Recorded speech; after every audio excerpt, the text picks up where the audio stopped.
A lot of towns and cities in this world have local celebrities that most of us have never heard of.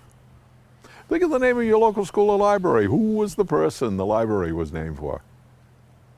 Some of these people were only well known within the confines of their local area. Others may have been nationally famous, but only for a short while. Some were just rich and wanted to be remembered.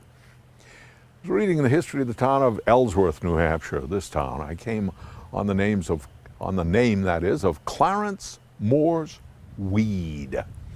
He was, the history tells us, a naturalist, an educator, an author.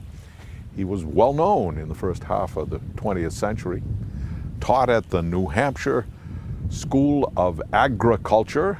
That later became the University of New Hampshire. He also taught at the State Normal School in Lowell, Massachusetts. Clarence Weed was born in the Midwest out in Toledo, Ohio, married a woman from Lansing, Michigan, a gal named Ada Lillian Abner, and on a trip east he discovered the White Mountains. And he and Ada fell in love with this area. Built a summer home here in Ellsworth, grand home with a view and orchards and lots of gardens. And aside here, don't you just love it? A botanist with the last name of Weed. Clarence Weed's books on nature were bestsellers. There was a guide entitled Our Trees and How to Know Them, published in 1947, got great acclaim, bestseller.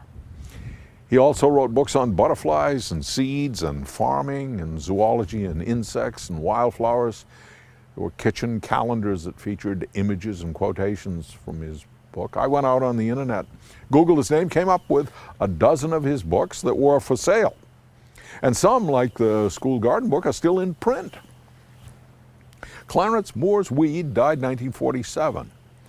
His memorial service was held right here in Ellsworth in the Chapel of St. John, which is right behind me. St. John's of the Mountains, it's called. This guy, it turns out, was the real thing. People in his field still know his name. You know, I learn something about every day.